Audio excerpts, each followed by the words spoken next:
Morgan Housel, narrated by Manish Pathak. पता है, दो सब्जेक्ट्स ऐसे हैं जो सभी को प्रभावित करते हैं, फिर चाहे आप उनमें दिलचस्पी रखते हो या नहीं। वो है हेल्थ और मनी।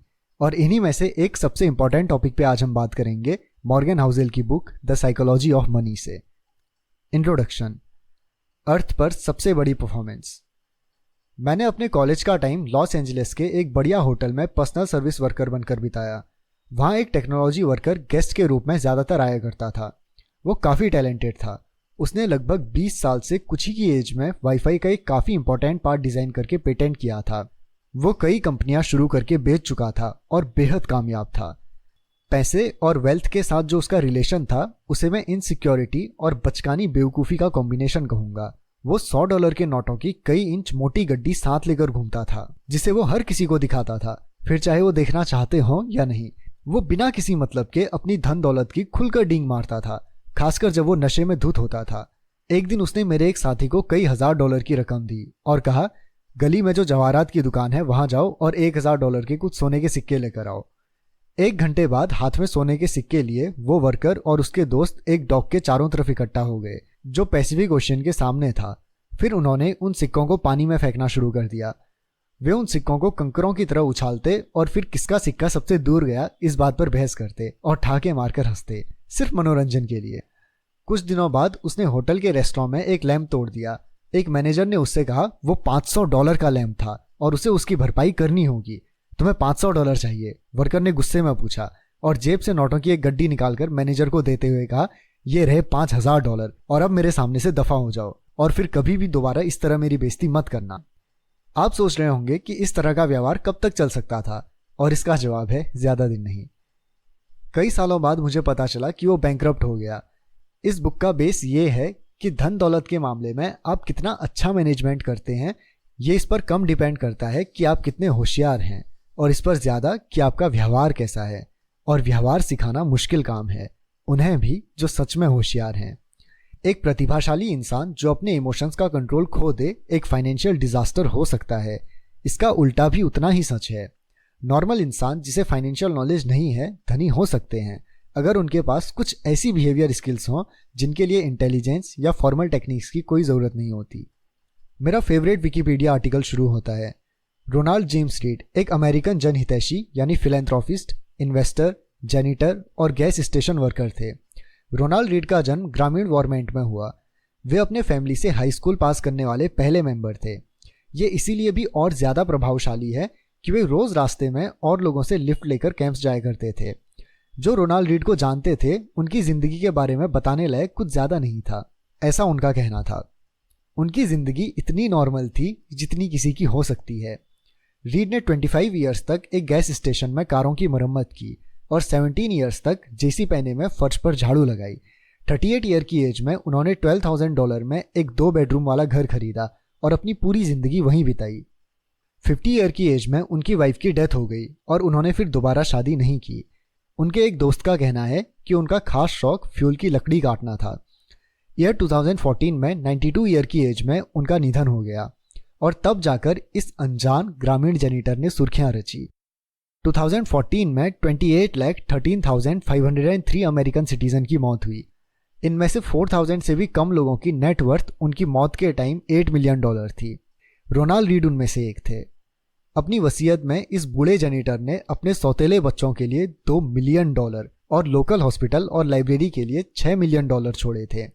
जो रीड को जानते थे वो चकराए हुए थे, उनके पास इतना सारा पैसा आखिर आया कहाँ से। बाद में पता चला कि इसमें कोई भी राज नहीं था। न तो उन्होंने कोई लॉटरी जीती थी और न ही उन्हें यह पैसा विरासत में मिला था।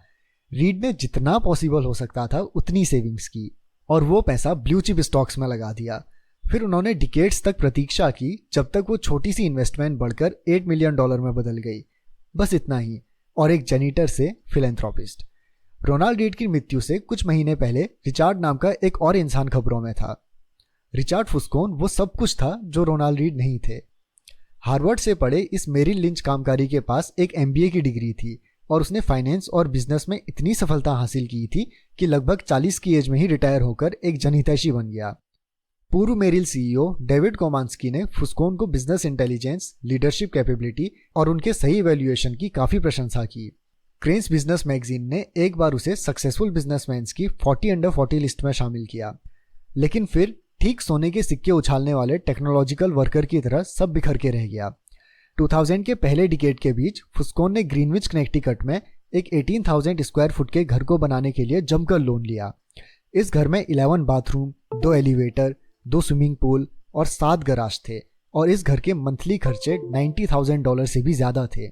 फिर ईयर 2008 का फाइनेंशियल क्राइसिस आ गया। इस क्राइसिस ने लगभग सभी की फाइनेंशियल कंडीशन को चोट पहुंचाई। इसने फुस्कोन को प्रत्यक्ष रूप से मिट्टी में मिलाकर रख दिया। बहुत ज़्यादा लोन और लाइबिलिटीज़ ने उसे बैंकरप्ट बना छोड़ा। फिलहाल मेरी कोई इनकम नहीं है, उसने 2008 में कथित तौर पर एक दिवालियापन जज को बताया। पहले उसका पाम बीच वाला घर कब्जा लिया गया। 2014 में ग्रीनविच पेंशन की बारी थी। अपनी वेल्थ दान में देने से 5 महीने पहले रिचार्ड फुस्कोन का घर, जहां गेस्ट घर के अंदर के स्विमिंग पूल के ऊपर आर पार नज़ारे वाले आवरण पर खाने और डांस के रोमांच के बारे में सोचते थे, उसे इंश्योरेंस कंपनी ने अनुमानित लागत से 75% कम की अमाउंट में नीलाम कर दिया। रोनाल्ड रीड धैर्यवान थे और रिचार्ड फुस्कोन लालची, और बस इतना काफ़ी था दोनों के बीच के एजुकेशन और एक्सपीरियंस के विशाल डिफरेंस को खत्म करने के लिए। यहाँ लेसन्स रोनाल्ड रीड की तरह ज़्यादा या रिचार्ड की तरह कम बनने का नहीं है, हालांकि ये भी कोई बुरी सलाह नहीं है। इन कहानियों की दिलचस्प बात यह है कि फाइनेंस के रिलेशन में ये कितनी अनोखी हैं। ऐसी कौन सी दूसरी इंडस्ट्री है जिसमें एक ऐसा इंसान जो किसी college degree, guidance, formal experience और नेटवर्क के बिना किसी ऐसे को पछाड़ दे जिसके पास सबसे ग्रेट एजुकेशन, गाइडेंस और नेटवर्क हो। मैं ऐसी कोई और इंडस्ट्री नहीं सोच सकता। एक ऐसी कहानी की इमेजिनेशन करना जहां रोनाल्ड रीड किसी हार्वर्ड में पढ़े लिखे सर्जन से बेहतर हार्ट ऑपरेशन कर सकें, ये बिल्कुल इम्पॉसिबल है, या फिर सबसे अच्छे आर्किटेक्ट से बेहतर बिल्डिंग्स बना सकें। ऐसी भी कोई कहानी नहीं होगी जहां एक जेनिटर किसी दुनिया भर के जाने माने एटम इंजीनियर्स को मात दे सके, लेकिन इन्वेस्टिंग के फील्ड में ऐसी कहानियां होती हैं। रोनाल्ड रीड के रिचार्ड फुस्कोन से बेहतर होने के 2 एक्सप्लेनेशन हो सकते हैं। पहला, फाइनेंशियल आउटकम्स लक में बहुत ज़्यादा डिपेंडेंट होते हैं और इसका इंटेलिजेंस और लगातार प्रैक्टिस से कोई रिलेशन नहीं होता। ये कुछ हद तक सच है और ये बुक इस बारे में डिटेल में बात करेगी। या दूसरा, और जो मेरे अकॉर्डिंग ज़्यादा कॉमन है, वो ये है कि फाइनेंशियल सक्सेस कोई रॉकेट साइंस नहीं है। ये एक बिहेवियर स्किल है। जहां आप किस तरह बिहेव करते हैं ये ज़्यादा इम्पॉर्टेंट है बजाय इसके कि आप क्या जानते हैं। मैं इस बिहेवियर स्किल को धन दौलत का मनोविज्ञान कहता हूँ। इस बुक का मकसद छोटी कहानियों से आपको ये विश्वास दिलाना है कि बिहेवियर स्किल्स वेल्थ के टेक्नोलॉजिकल पहलू से ज़्यादा इम्पॉर्टेंट है। मैं ऐसा इस तरह करूँगा कि सभी रीड से लेकर फुस्कोन और बीच में बाकी सब बेहतर फाइनेंशियल डिसीजन लेना सीख सकें। और जैसा कि मैंने जाना है, ये व्यवहारिक स्किल काफ़ी अनअप्रिशिएटेड है। फाइनेंस को ज़्यादातर मैथ बेस्ड सब्जेक्ट के रूप में पढ़ाया जाता है, जहां आप किसी फॉर्मूले में डेटा लगाते हैं और फॉर्मूला आपको बताता है कि आपको क्या करना है, और ये मान लिया जाता है कि बस आप ये कर लेंगे। पर्सनल फाइनेंस में ये सच है, जहां आपको बताया जाता है कि आपके पास 6 माह के इमरजेंसी फंड और इनकम का 10% सेविंग के रूप में होना चाहिए। इन्वेस्टिंग में ये सच है, जहां हमें इंटरेस्ट अमाउंट और मेजरमेंट के बीच का रिलेशन रियलिस्टिक तौर से पता होता है, और ये कॉर्पोरेट फाइनेंस में भी लागू होता है, जहां CFO सेविंग्स का सटीक कॉस्ट माप सकते हैं। ऐसा नहीं है कि इनमें से कोई भी बात बुरी या गलत है। बात यह है कि ये जानने से कि क्या करना है, आपको ये पता नहीं चलता कि जब आप ऐसा करने की कोशिश करेंगे तो आपके दिमाग में क्या होगा। 2 सब्जेक्ट्स ऐसे हैं जो सभी को प्रभावित करते हैं, फिर चाहे आप उनमें दिलचस्पी रखते हो या नहीं, हेल्थ और money. Health service industry modern science की एक जीत है, जिससे दुनिया भर में एवरेज एज बढ़ रही है। वैज्ञानिक आविष्कारों ने मानव शरीर रिलेटेड डॉक्टर के पुराने विचारों को पलट कर रख दिया है, और इसके वजह से इनफैक्ट सभी ज़्यादा स्वस्थ हैं। मनी इंडस्ट्री जैसे investing, personal finance, business planning, ये अलग ही कहानी है। फाइनेंस ने पिछले 2 डिकेड्स में विश्वविद्यालयों से सबसे होशियार दिमाग वालों को बटोरा है। एक डिकेड पहले प्रिंसटन स्कूल ऑफ इंजीनियरिंग में फाइनेंशियल इंजीनियरिंग सबसे पॉपुलर मेन सब्जेक्ट था। क्या ये इस बात का प्रूफ है कि इससे हम बेहतर इन्वेस्टर बन चुके हैं? मुझे तो ऐसा नहीं लगता। ईयर्स की सामूहिक ट्रायल एंड एरर मेथड से हमने बेहतर किसान, कुशल प्लम्बर और डेवलप्ड केमिस्ट बनना सीखा है, लेकिन क्या ट्रायल एंड एरर मेथड ने हमें अपने पर्सनल फाइनेंस में बेहतर होना सिखाया है? क्या लोन में डूबने की हमारी संभावना कम हुई है?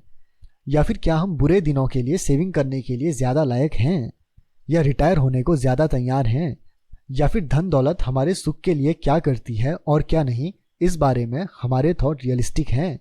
मैंने तो इन बातों का कोई दमदार प्रूफ नहीं देखा। मेरे अकॉर्डिंग ऐसा होने का कारण ये है कि हम धन दौलत के बारे में जो सोचते हैं और जो सीखते हैं वो बिल्कुल उसी तरह है जैसे हम फिजिक्स सीखते हैं, रूल्स और लॉस के साथ, और ना कि साइकोलॉजी की तरह भावनाओं और बारीकी से। और ये मेरे लिए उतना ही दिलचस्प है जितना नेसेसरी। पैसा हर जगह है, ये हम सबको प्रभावित करता है और हम में से ज़्यादातर को भ्रमित भी। हर कोई पैसे के बारे में कुछ ही अलग ढंग से सोचता है। ये हमें एक ऐसे सबक सिखाता है जो हमारी ज़िंदगी के कई पहलुओं में लागू होते हैं, जैसे रिस्क उठाना, आत्मविश्वास और सुख। कुछ सब्जेक्ट ऐसे हैं जो ये जानने और समझने के लिए ज़्यादा पावरफुल स्टैंड पॉइंट प्रोवाइड करते हैं कि लोग जिस तरह पैसे पर बिहेव करते हैं वे आखिर ऐसा क्यों करते हैं। ये अर्थ पर सबसे बड़े प्रदर्शनों में से एक है। धन दौलत की साइकोलॉजी पर मेरे खुद का इंटरेस्ट इस सब्जेक्ट पर एक डिकेड से भी ज़्यादा टाइम तक लिखने की वजह से डेवलप हुआ है। मैंने फाइनेंस रिलेटेड लेखन 2008 के शुरुआती दिनों में शुरू किया। ये एक फाइनेंशियल क्राइसिस का भारी टाइम था और 80 ईयर्स की सबसे बुरी रिसेशन। ये लिखने के लिए कि क्या हो रहा है, मेरे लिए ये समझना नेसेसरी था कि आखिर क्या हो रहा था। लेकिन इस फाइनेंशियल क्राइसिस के बाद सबसे पहली चीज़ जो मैंने सीखी वो ये थी कि कोई भी यथार्थ रूप से नहीं बता सकता कि क्या हुआ और क्यों, और इसे लेकर क्या कह सकते थे वो तो दूर की बात थी। हर अच्छे स्पष्टीकरण के लिए उतना ही विश्वसनीय खंडन भी था। इंजीनियर किसी पुल के ढहने का कारण बता सकते हैं क्योंकि इस बात पर सहमति है कि अगर किसी हिस्से में एक स्पेसिफिक अमाउंट में फोर्स डाला जाए तो वो हिस्सा टूट जाएगा। फिजिक्स कंट्रोवर्शियल नहीं होती, वो रूल से चलती है। फाइनेंस अलग है, ये लोगों के बिहेवियर से चलता है, और मैं कैसा व्यवहार करता हूँ ये मेरे लिए सही हो सकता है पर फिर भी आपको बेवकूफ़ी भरा लग सकता है। फाइनेंशियल क्राइसिस के बारे में मैंने जितना पढ़ा और लिखा उतना ही मुझे एहसास हुआ कि आप इसे फाइनेंस के बजाय साइकोलॉजी और हिस्ट्री के लेंस से बेहतर समझ सकते हैं। ये समझने के लिए कि लोग लोन में क्यों डूब जाते हैं आपको इंटरेस्ट अमाउंट के बारे में जानने की ज़रूरत नहीं है। ज़रूरत ये है कि आप लालच, असुरक्षा और ऑप्टिमिज्म के हिस्ट्री के बारे में जानना शुरू करें। ये जानने के लिए कि इन्वेस्टर बियर मार्केट के नॉर्मल पॉइंट पर क्यों बेच देते हैं। आपको फ्यूचर के अनसर्टेन रिटर्न की मैथ समझने की ज़रूरत नहीं है। ज़रूरत यह है कि आप उस व्यथा के बारे में सोचें जो आपको अपने फैमिली की ओर देखकर होगी अगर आपकी इन्वेस्टिंग उनके फ्यूचर को खतरे में डाल रही हो। मुझे वोल्टेयर का ये ऑब्जर्वेशन बहुत पसंद है कि इतिहास कभी खुद को नहीं दोहराता, इंसान हमेशा दोहराता है।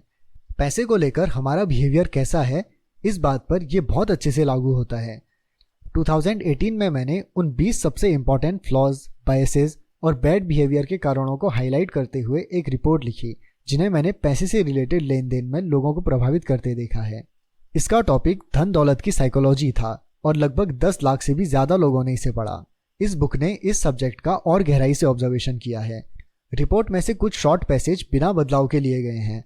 आपके हाथ में फिलहाल ये 20 चैप्टर्स हैं जिनमें से हर एक मेरे अकॉर्डिंग धन दौलत की साइकोलॉजी की सबसे इंपॉर्टेंट क्वालिटीज़ को डिस्क्राइब करता है।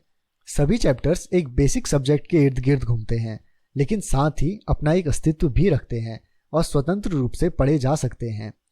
ये एक लंबी बुक नहीं है। आपका स्वागत है। ज़्यादातर लर्नर्स उन पुस्तकों को समाप्त नहीं कर पाते जिन्हें वे पढ़ना शुरू करते हैं क्योंकि ज़्यादातर इकलौते सब्जेक्ट्स को 300 पन्नों के डिस्क्रिप्शन की ज़रूरत नहीं होती। इसके बदले मैं 20 शॉर्ट पॉइंट लिखना पसंद करूंगा जिन्हें आप समाप्त कर सकें, बजाय एक लंबी बुक के जिसे आप बीच में पढ़ना छोड़ दें। और अब हम आगे बढ़ते हैं। The psychology of money, chapter 1। कोई भी